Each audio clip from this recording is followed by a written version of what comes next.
welcome back to Life in Pinstripes. I'm James Yevon. And I'm TJ Stolzenberg. You know why today is such a great day? Because it's disgustingly muggy and nasty outside. Well, that's the fact that someone decided to hit us at one shot. I know. It's been it literally has rained every day. I think 20 out of 30 days it has poured. Okay, cool. The trees got it, Mother Nature. They're clogged. They're stuffed. We get it. Think about the people. Think about the children. They need some sun in their life. Think about the golf courses underwater and all the people losing their balls in the middle of the fairway because the ball's plugged.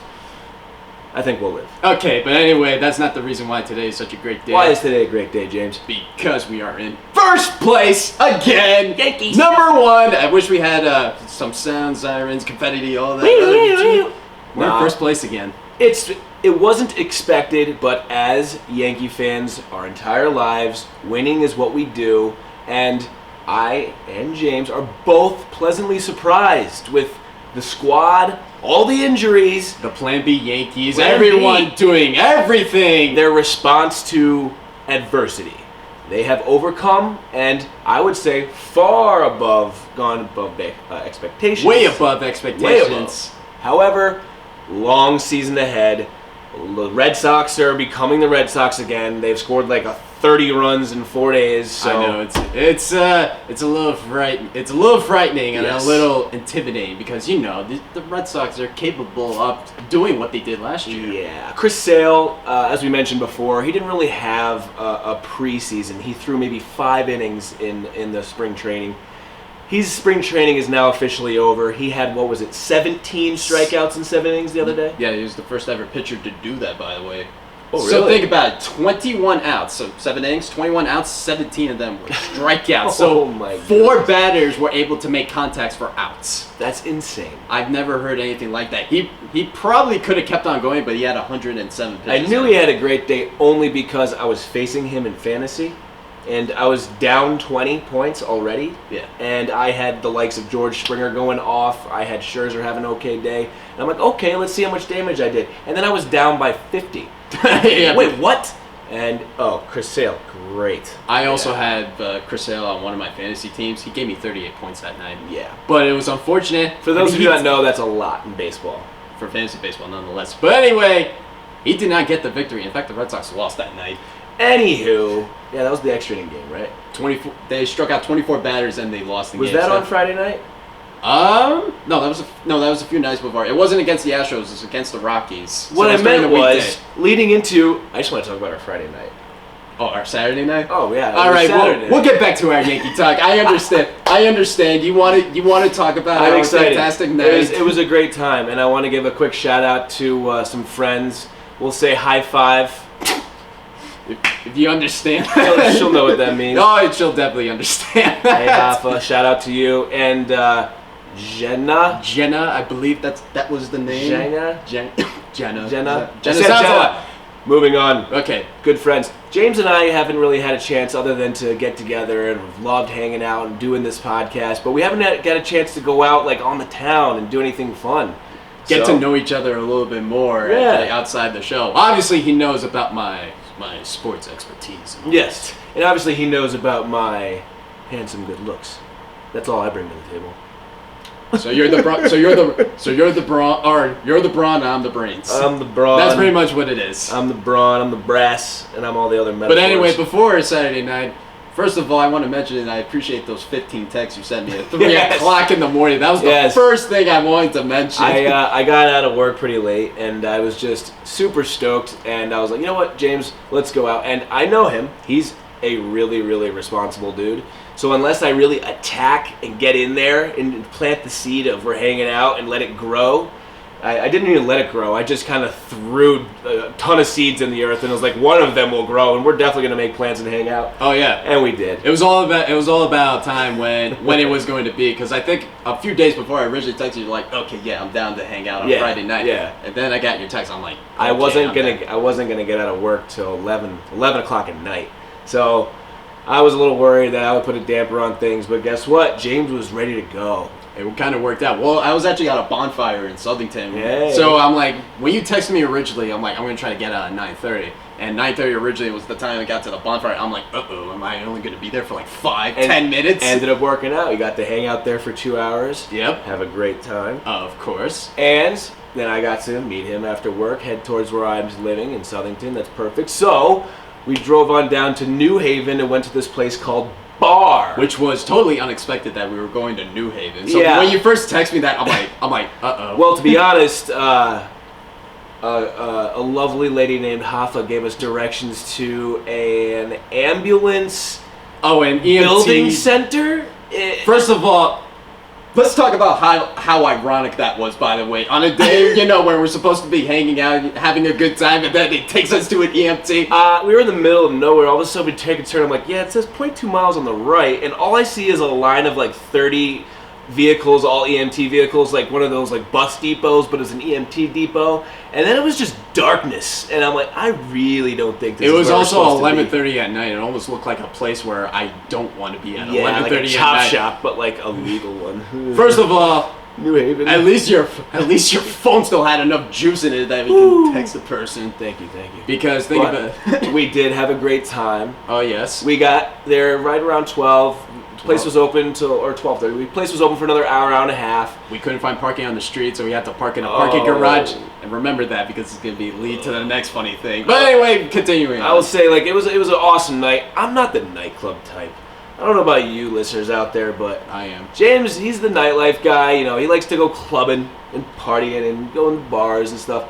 I've been working at a bar my entire life. So you're probably sick of that scenery. Yeah. So, it was probably a different change of scenery for you. It was a change. You were able to be a customer and actually have a good time for once. Actually shift my identity for a change. Because no matter how many times I went out back in the day or now, I still just am on bartender mindset. I look over and I see like a bunch of customers being obnoxious, and I can't not focus on that and have mad respect for the bartender. But it's my job to literally shut that off at times when it's time to have fun, and it's hard for me, I'll admit. And also, to be honest, when you spend every weekend of my life, every Friday and Saturday and Sunday of my life, the last 6 years, I have been bartending. Oh yeah. I have not had a weekend in a very long time. So honestly, I felt bad for him too, because I've been to the nights where you've been bartending. He's come and visit me, and it's been. I visit you, try to ease the pain a little bit, because I know you've had some crappy nights at work. Yeah, I hear him off in the distance. Co-host. Well, first of all, I'm the one that kind of like leads the way. I'm like, hey, co-host, who's the best bartender in Avon right now?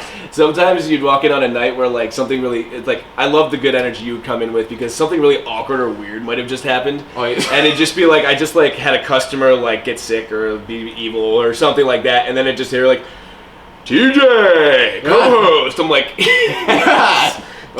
especially in that same kind of voice I did. I'm like, oh yeah, here I am. Let's have a good time. Oh, especially the time when I brought my friends over, and one of my friends accidentally broke the White Russian, and then was it on the table, and the table collapsed. Was that the friend that did our logo? That is our friend that did the logo. Sorry, Cheyenne. I wasn't going to say her name, so she did. Well, now it's out there. Cheyenne. It's okay. That was a fun night. I still like you very much. I appreciate you doing our logo, but that was the funniest thing you ever did. Yes, and I remember the table. It was one of those like not very. It was even looking. But the leg on one side just kind of didn't exist. You also heard the sound of the broken glass in the background. He turns the corner and the drink's on the desk. Someone must have just like leaned on the table like, so, and it just completely went down. Oh, there goes the drama-free zone. Just like that. Okay. Okay, that's fine. That's literally what happened. And I heard a smash, and I was like, there goes another full drink, because I believe that was the second glass that broke that night, James. What was the first night? Remember the first. Oh, the first. Your buddy at the thin bar. He like went to go put down his drink, and he just missed, and it went down and just. I'm like, all right, James. Okay. What kind of rabble rousers we bringing in here? Okay, first of all, I don't get that unraveled when that kind of happens. No, James never does. Okay. Anyway, back to Saturday night. No, right back to it. Saturday was awesome. We had a grand old time. However, On the way back home. We witnessed a few things. Yeah. Before we got back home. No, I'm saying we witnessed a few things. We were walking, and then there was these 3 dudes, like, laying kind of down on the side of the road-ish, along the wall there. Yeah. And they asked, remember the guys that asked me for the light? Yeah. They're like, hey, you got a light? I'm like, yeah, and I'm just open, feeling it, and it was a well-lit area. It wasn't a weird moment. I could tell these kids were just kind of like trying to just have a moment with me. Yeah. So the kid asked me randomly, and I was ready right away. He says, in 2 words or less, tell me what to do with life. And right off the bat, I said, don't try. That is the main advice of Saturday Night. Yeah. Don't try. It's amazing. James would say things like, a girl was talking to me, I wasn't even trying. And I was trying to say to him, I learned a long time ago, when you try, then it isn't natural. And a girl, like, I would think to myself, all right, I got to be the best me. I got to, show. Nah, girls actually like it when it seems easy. They feel comfortable when you're not, like, tense. So I just told these dudes on the side of the road, don't even try, and let the divine path unfold for you. Just see the signs, know yourself, and take each step along the way. You were also putting your marketing skills to the test. And I was kind of blowing their mind, and they were like, well, what? I was like, well, guess what? We have a show called Life in Pinstripes. Check us out. And then sent them the info, and hopefully they're actually watching this episode right now. Shout out to the boys on the street. If they remember. If they remember. Yeah, because they were low. I made sure I got one of their phones and I actually typed it in, because I knew everyone has the intoxicated moment where it's like, I'll text you tomorrow, and you never. They also said that they would forget our names like 30 seconds after we met. I even said my name's TJ. It's 2 letters, man. Like, how can you forget that? And then the kid's like, DJ, I'm like, okay, fine. All right, you know what? That's fine. It is. You know what? You brought your marketing skills to the test. We had a good night, but it only got better from there. The story is such. We're bringing a couple of friends back to the parking garage. Of course. These ladies were very, very, their heels hurt. They were complaining about walking too much. So we, being gentlemen, were like, all right, let's, because we were meeting a bunch of people back at their house, and they clearly got us head start on us because it took us a while to even find the car. Okay, so first of all, you ever been to a parking garage where apparently one side of the garage is on one street, then you have to go a little bit across the road and it's across the street? It's connected by an overhanging bridge and is connected underneath the road, like in a tunnel. It's like the ground level. Well, I wasn't thinking that way at the time. So we walk up, we look at floor 2 or floor 3, whatever we were on. It was the second floor that we were on. And there was no car. And my car was there. I'm like, uh-oh. No car. I'm like, okay, so immediately I'm crapping my pants because I thought 2 things probably happened. Number 1, my car got stolen, and number 2, it got towed. We were in New Haven, and I thought to myself the exact same thing. I was like, no. And then I left the ladies with James. I said, listen, I'll run ahead here, and thinking confidently. How many times have it's just going to be on the next floor. How many times I hit the panic button, by the way? I was like, okay, if you hear a really crappy horn.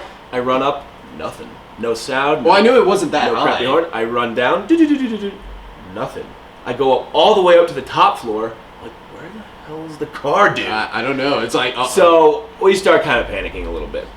I was the one that was panicking because, first of all, it was my car, and I knew I was driving, and I didn't want to make a bad first impression with my car getting stolen. Yeah, totally. It's like, ladies, I am a man that can provide, and my car's stolen. But what it ended up being was, and so James gives me the keys, I run ahead, I figure out, I had to go up and down, I go all the way back to square one, I retrace and realize, oh my gosh, we're in the wrong I'm side. on the other half of the double parking lot. There's a street that goes through the middle, and I had to cross either over top or underneath. Now, need I remind you, I left him and the others in this half, made the discovery on my own as I crossed through the under tunnel, and I run all the way to the end. I find the car. I'm like, yes! I go to call James, but since I'm underground, I have no service. So I'm like, okay, I'm just going to get us out of here. I drive through this really tight thing. I get all the way to the gate, and I'm like, wait a minute. And then I was confused AF when you actually James called me. has the ticket. Yep, so you couldn't get out of there unless I you had couldn't the leave the actual friggin' parking garage. Well, here's the thing. First of all, I didn't think you would actually find the car because I was actually still in panic panic mode. We didn't even think of that. I just wanted to get the car to get to you, to have you not worry and not freak out. Also, I couldn't even tell you I had the car yet. And I remember I hear you like giving you directions, head this way, head that way, and like you're trying to go, girls. Well, you know what it is? I was trying to be one of those guys. I'm like, follow me. Yes. I will lead the way. But at that point, at the end of the night, when the girls have like done all the drinking and dancing, they have like, it's the ladies, you know what I'm talking about. When you take your heels off and you're walking. You're like, oh, thank God. You're not in, I need to be impressed mode right now. You're in, I want to lay down in the car mode. And they were kind of getting a little tensy. But I kind of eased the tense a little bit, Yes. Brought my corny, unusual humor. It was perfectly used, by the way. It's corny, like cheesy, like, hey, like, they kind of needed that to keep them going because it had been like 20 minutes and their other half had gone and was already home probably. They were just sitting down. One of them was just still having their cup of water in their hand the entire time. I'm like, okay, how do we make this better? How do we make this experience better? So I called James, I'm like, dude, I need the freaking ticket. So I'm also facing the wrong direction, driving in a one-way. So I had to back up and do a spiral out of the gate room because it's, one way. Like everyone expects you to have the ticket, and I didn't. So I back up. Luckily, there was no other cars. I go all the way across, and I'm talking to James. I call him like 3 or 4 times, and he's trying his best to kind of corral these girls to get to where we need to go. And I realized, oh my God, I parked the car again, close to the middle. I get out and I run all the way back to where we were. That's what you did. And he no longer was there because he had gone back across to the other half to where the car originally was. Yeah, I thought that's what you told me to do to get to. It was, but it just took so long. I was just, oh my God. So, long story short, we found the car. I drove I literally had to scream. I was like, follow the sound of my voice, and then I was trying to follow. I thought you were downstairs. James comes over the edge. He sees me. Oh, there he is. That's not over yet. I then get in the car. I try to pull out of the garage once he gives me the ticket, and it's a one way. I don't know if you've driven in New Haven around like the cool area or whatever, but it's one way there, one way, like New York City style. So you have to know how to drive there. And it wasn't one way, at least in a main strip. It was all one way. You led me to a 360, by the way. So I had to do a 360 to come get you. So I thought it was the same thing with a highway. Yeah. Anywho. That was just the extent We got the car. The girls were happy to relax finally, and threw James the keys, and I was like, "Get us home, Jesus." First of all, he did a great job out of it. You let me at 360. Gave him terrible directions. Yeah, you gave me terrible. I'm like, okay, make a left. I'm like, we were just here like 5 minutes ago. That's exactly what I just said. Like, there's only one way, man. Like, okay, but I was gonna go the only way I knew. I wasn't gonna just guess again because we had to do too much guessing. Okay, so long story short, we get the car back. We end up going home, and then it was 3 a.m. Oh. Like the Matchbox 20 song. That's how late it had been. I'm like, uh-oh. Matchbox 20 song? What song is that? I wish I knew. I don't even know. Matchbox 20. It's 3 a.m. I'm gonna stop. Anyway, but the whole point of the show is not to bring up my horrible singing voice like this. But anyway, the point is, I'm actually just gonna go quiet and let you do all the embarrassment on your own. Oh, you mean when you told me to make a left turn like the last second? Keep going. Okay, so then we're driving home. I'm still bringing my corny, unusual humor that apparently everyone seems to appreciate very much. Definitely, man. I kept on saying high five. Because it's positive, man. It's positive. That's the key. Well, that's just me in a nutshell, by the way. I don't know if you've seen the first Austin Powers. Hey, it's me in a nutshell. That's me pretty much. That is exactly. But anyway, yeah. So we're driving home. Like, first of all, I'm like, my mind is still there somehow. I thought I was gonna like fall asleep behind the wheel. I'm like, okay, I'm still got it. Nah, you got this, man. But anyway, I've driven way too. Mom, stop listening if you're listening. I've driven way too many nights, super late at night, into the night. Been the guy who volunteers to drive, and everybody else.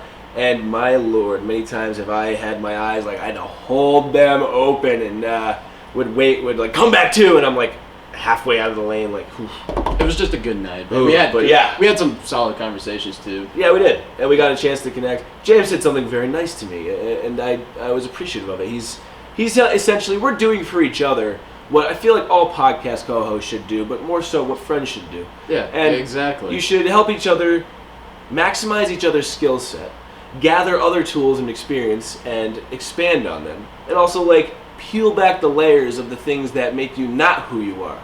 And James and this podcast has really given me a platform to do so. Yeah, well, so I'm thankful for that. Well, I'm also very appreciative to you to tell me not to try and also just be yourself for once. You know what it is? Because during college and my first couple of years after college, I was always so worried. I'm like, okay, maybe who I am, not a lot of people like, but it takes a little bit of time, obviously, to that open single up. thought, man. It's that single thought where you put yourself out there ever, and if it's really yourself, if it's ever like rejection, like by a girl, That's exactly what it's been. It's like, okay. And you then have like, ladies, take notes for a sec, because dudes across America, they'll take that as, wow, I am not wanted. Not that this girl doesn't want me. I'm not wanted by anybody. Exactly. And it's a lonely feeling. And I did that to myself too. And I'm that's why I see it in you. And I'm like, you know what, dude? I want to help. I was like, I'm gonna help this dude. A, realize that's not how it goes. B, this dude's awesome, and he just has to be himself and learn that himself is all you need to be. Saturday, I think, was just well, it actually took 23 years for me to actually wake up and actually open my eyes for once. I like that, bud. Exactly. I like that. And we're going back at it soon, too. We're gonna do it again. Absolutely. Prepare for the next episode. High five. Be ready. I'll still give you a high five. High five.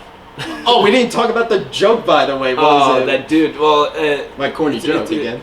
It's a girl whose name is Rafaela, but she's Brazilian, so it's pronounced with an H for the R, so it's Rafaela. Yeah. So she said. Well, first of all, she said Hoffa for short, and I didn't want to think of a Jimmy Hoffa. And the boyfriend of one of the girls was there, and the boyfriend, who was also Brazilian, was standing there, and James said, "Oh, hi, like high five," and then there was like a silence for 2 seconds. And then the guy starts laughing because high five, because like the language barrier. All right, there was okay. First of all, it could have gone delay. either way. First of all, I thought he was laughing at me that I didn't get the high five. Right, okay? right. So I'm like, okay. Yet like, another form of rejection. And I was like, no, James, he's laughing with you. I'm like, oh, okay, I'm going with the flow of things. He's like, your joke landed, man. You landed. You stuck the landing. Anywho, that was an awesome night. Yep. Shout out to the girls. That was a great time. Thank you very much. That was a cool place. I wish we got to play some pool, but there was like a genie guru over on the table. I suck at pool too, so. Alright. Maybe it was better off that I didn't play and I just showed off my horrific dance moves. Well, we gotta show off these ladies somehow. Maybe a little darts, maybe a little pool, maybe a little muscle. No, I'm kidding. Not that part. Anyway, challenge accepted. Arm wrestle. You know those girls could probably beat both of us. If I put a little bit more work into it. Oh, that's a challenge that's definitely going to be accepted. If they're watching right now. I'll wrestle a girl and lose. I'd be like, oh, wow. I'd be like, I really need to go to the gym. I do need to go to the gym. I actually just looked at myself in the mirror for the first time in a long time and really just let the gut hang out. I was going to work out today. But I hear that phrase. That's America's phrase right there. I was gonna work out today, but I slept for a combined insert here. I slept for a combined 9 hours this weekend, and like last night I'm like, oh yeah, finally I got 10 hours of sleep. I'm just like, I don't feel like doing anything today. I feel you on that. Okay.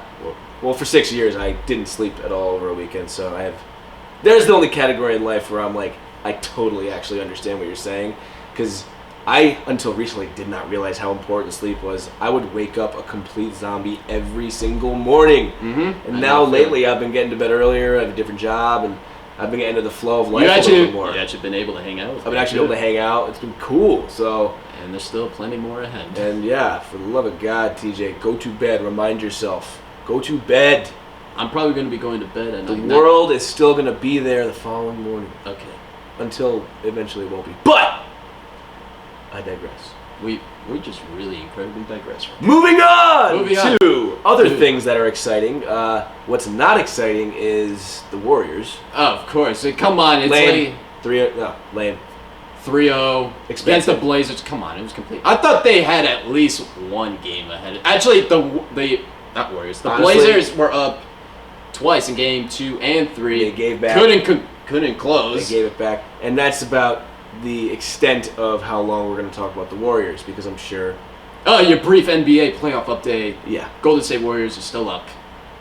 Onto the Eastern Conference Finals. A little bit more exciting. A little bit, Bucks, but you know what it is? Because it's two different Raptors. teams. It's not the Cavaliers. You got Giannis against Kawhi. Not major market teams, but interesting players. The home teams won each time. Yep. Seems like the Raptors are kind of clinging on because they almost lost at home, but they won in double overtime. But it just seems like the beast of the East, or even if Kawhi comes up, neither of them are even going to come close to the Warriors. So, NBA, we're going to move on to the draft. The draft. Real quickly. And I hate to say this to you if you're a Knicks fan right now. I'm sorry, we're going to go a little bit sour right now. And I am not a Knicks fan whatsoever, but obviously I support the city of New York and their teams and all that, so obviously I kind of feel as well. There's just one... If there's one thing that this draft has proven, you do not need to tank to be the number one seed. It's kind of working out perfectly because I'm sick of that tanking conversation, and I'm sick of players that get paid so much money to do load management. I've never heard load management before in my life. It's an excuse of being a pussy. Pardon my French. It's an excuse of living in fear, playing through fear of injury. When you play scared, you will get hurt. It's when you're leading the charge, leading the moment, where you will be the force and not the one absorbing the force. So I'm just, oh God. So anyways, sorry. Continue. So anyway, the Pelicans, the New Orleans Pelicans, got the number one pick in the NBA draft. The ironic part is, all Knicks fans, and I am a Knicks fan, disgustingly so, I'm not going to overreact like everybody else is. I don't have any faith in them. Should you be? As long as Dolan's like running the Let me ask you this: are you really shocked by this? I'm not shocked because the bad luck is just a forever thing right now. But what I'm trying to say is, Knicks fans, I love that you still have some hope, but don't write down something before. Don't count your chickens. Don't count the chickens, man. You mean they wrote down the fact that Zion Williamson would be the number one pick. Then they did at least use him for trade value and trade him to the Pelicans to get the likes of Anthony Davis and attract a star like Kevin Durant or Kyrie Irving or Kemba. And guess what? That plan went horribly abrupt. Let's just say this.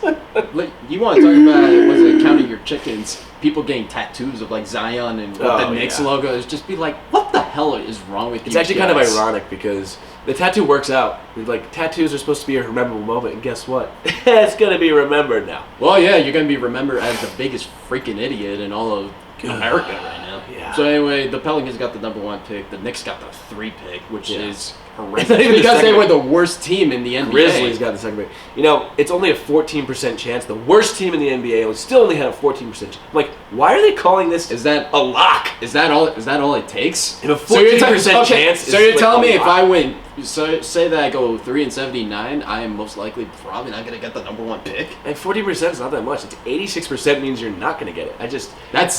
The odds are not good. No, and whatever they did to mix it around, like I just don't care because also the draft is not really that exciting. It is, but it's not. The most exciting draft is the NFL draft. Exactly. Obviously. Because honestly, in basketball, until a few super studs come through and clear the house right away, number one pick, like most of the time, like number one picks aren't that special. That right away they develop and then they are solid, but number 2 and number 3 could do the exact same thing, and we remember like 7 picks and the 10th pick, like all this list of great players. Like James Harden went like 15th or 16th or 10th. Oh, you mean like the lower picks? Yeah, like it's don't put all the chickens on the one. I get it, media, but if sports were easy to predict, then everybody would be gambling and there would be no such thing as like the drama of sports. Yeah, the problem is that also think about it. Having the idea of being the number one pick, you know how much expectation is going to take, especially with the Pelicans. Think about what happened. You remember the name Anthony Bennett? Oh, yeah. Ever heard? He was the number one overall pick. Yes. He was going to be like the next big thing, and then he turned into a pile of crap. Poop. Pop. Like really bad. I was very close to saying the S word. And there's been a couple number one picks that are absolutely heinous, but egregious, heinous, incredibly. I just want to say this. As a Knicks fan, I've been kind of checked out and tuned out for a while now. Since the Melo days. No, I couldn't stand Melo. Really? Completely. Even though he took his team to the playoffs a couple times, but they really didn't go far. Yeah, take 50 shots a night. You're gonna make 24 of them. Like, okay, cool, but I take it back to the Allen Houston and Latrell Sprewell, maybe even Stephon Marbury days. That's the last time I actually honestly cared, and I think that was like 2 decades ago. That's been a while. So probably when both of us were babies at the time. Yeah, James Dolan's the issue. There's many issues, but there's a lot of things. First of all, it's just not going to go anywhere. First of all, there's no chemistry at all. It can't with the Knicks. There's cannot have chemistry when the owner is in the way. Yeah, exactly. He's too involved, and then he's not involved enough in the things where he should be. He was banning fans for talking back at them. It's just like it's a nightmare. He's over. You have to earn. Like I heard on the radio the other day, sports mecca, right? Like the Garden, right? Madison Square Garden is the sports mecca. The best place to play, like ever. But honestly, it's kind of losing some luster because the Knicks have stunk for so long. Because the Knicks are terrible. The Rangers are not playing as good. Playing for the Knicks and playing for those teams is not as sexy as it used to be back in the 90s. Like early 2000s still, it wasn't that great. And right now, it hasn't gotten any better. So you kind of got to earn that back a little bit. James Dolan, stop focusing on the fact that you're such a dope New York Knickerbocker. He is not a dope New Yorker. No, I'm just saying, he thinks he has the sexy team to play for still. No. And he's doing everything to ruin that. He's done everything completely wrong. He, meddles too much where he shouldn't, and then he does not give enough power to his coaches or to his staff. It's just, hire the people you're going to hire to do their job. And he needs that guy to his right that says, we got this one. Take a meeting off. Get out of the room for a sec. Because it sure as hell wasn't Phil Jackson. Good grief! Oh man. I hope he's not just using the team as a cash cow, and I hope he's an owner that cares. I don't know. That's just disgusting. Yeah. I got nothing. Yeah, so. Which leads our way to I know how underappreciative you are of the Knicks right now. There's a lot of other people that are underappreciated of things. As you may know, we're going to switch it to the media now. G of T? Yep, GOT. Game of Thrones had its final episode yesterday. Now, real quick, he's seen it, right? Yep. I have not. I am not going to talk about what happened. And I am not going to talk about it either because I am going to watch it later tonight. So, continue though. Yeah, but anyway, we noticed that this season has obviously not lived up to the expectations of the previous 7 seasons. I would say not that it's not lived up to it. It certainly hasn't. Now, what's happening is people want certain outcomes and results. Yeah. And the show's still done very well. It's still amazing.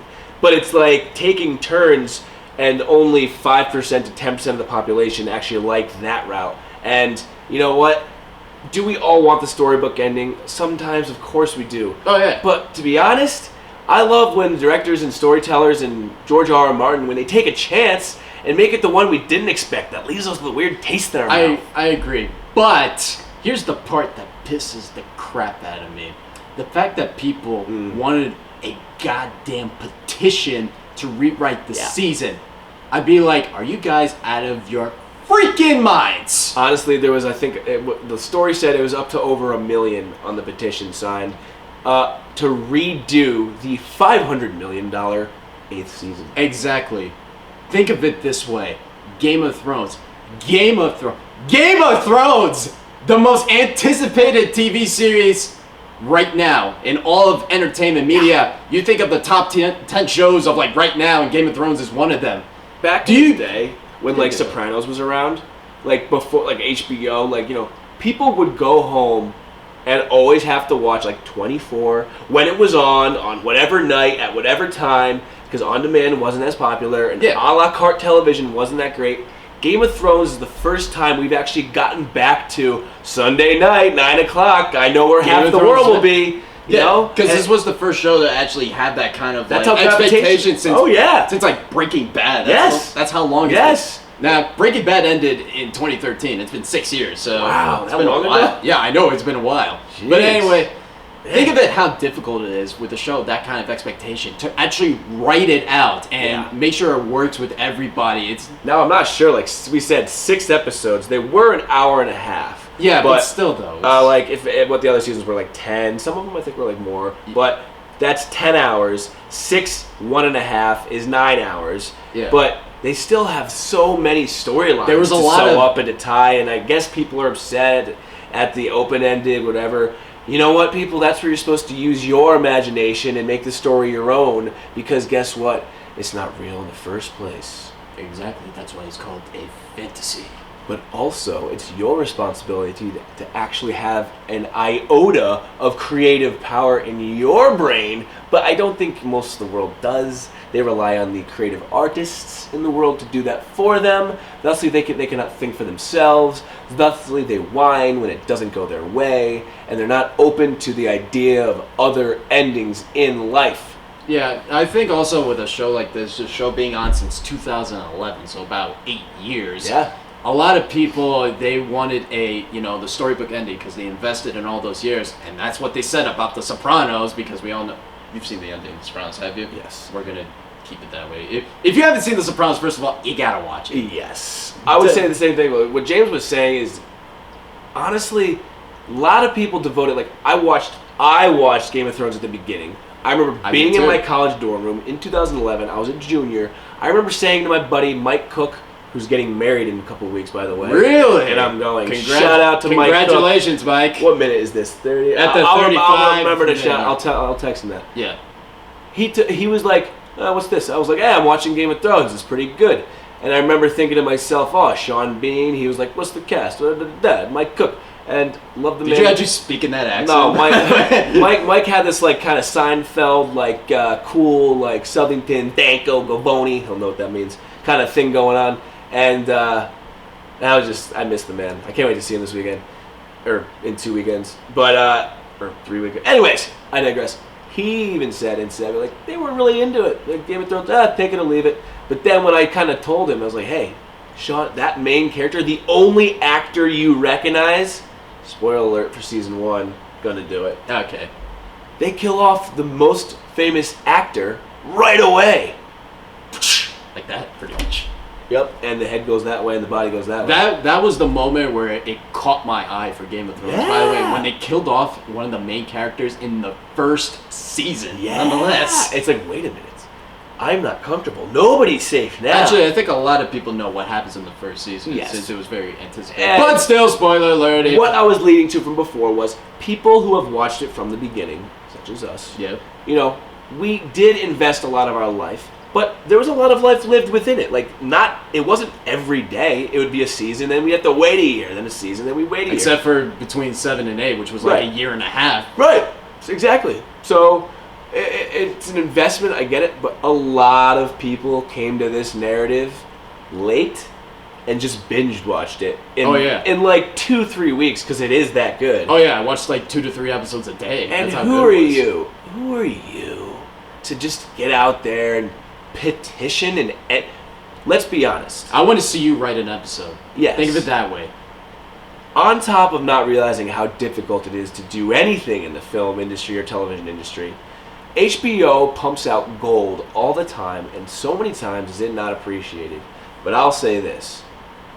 Game of Thrones had so much pressure to figure out how to... They're not doing it to make all the individuals out there who are watching it happy. They're doing them. That's why you like it so much, because they don't go by the book. They kill off the main character right away.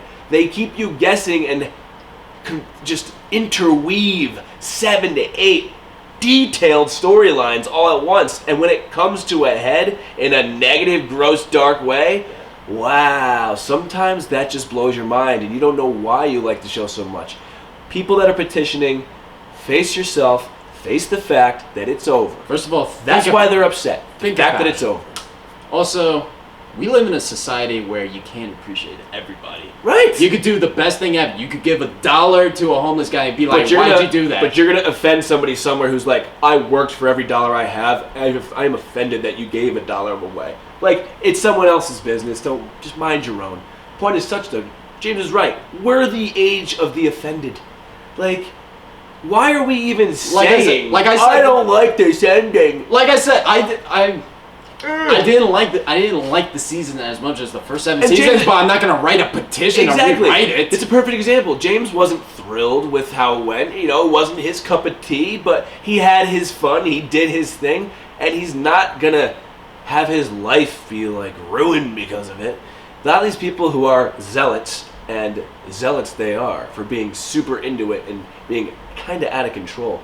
I truly believe they're just having a hard time accepting that there's going to be no new things. All it would take is just one little story being like, they're going to make a movie, and they're, oh, okay. The movie, okay. the three spin-offs that are coming out. As long as there's a little hope in the end of the tunnel, I feel like a lot of those zealots will go away.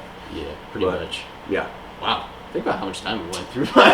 Just letting out our feelings right now. Grief. We gotta wrap it up soon. But here we are. I didn't even wrap up my Yankee talk, by the way. Yankees, we love you. Yeah, 28-17. Was it? They have the Orioles, the Royals, the Padres, then the Red Sox. Scorching hot Red Sox. Scorching hot. Hopefully by then we'll still be in the Dubs column. We'll extend our first place a little bit. Also, injury update. You may wonder why we have this guy's jersey. If you're a Yankee fan, you're definitely not wondering. You definitely know why.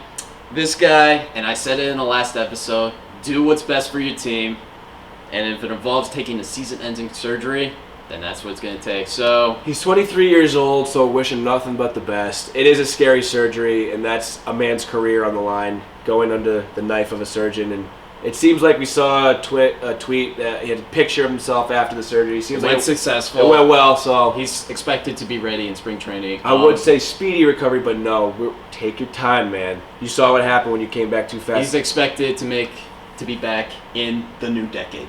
Right. In 2020. And I'm not blaming James for buying the jersey the day we went to But it feels like I had just something to do with it. I bought a Gleyber Torres, you bought an Andujar. Gleyber Torres is hitting home runs and. Well, who would have thought that a snap throw the first would ruin his career, or not his career? No, well, now that you said it won't be. It'll just be. I didn't think. It'll change. It changed his career path. I did not expect a snap throw to third to ruin his season. Correct. That's what I meant to say. We superly digress. Let's talk about our media. What are you?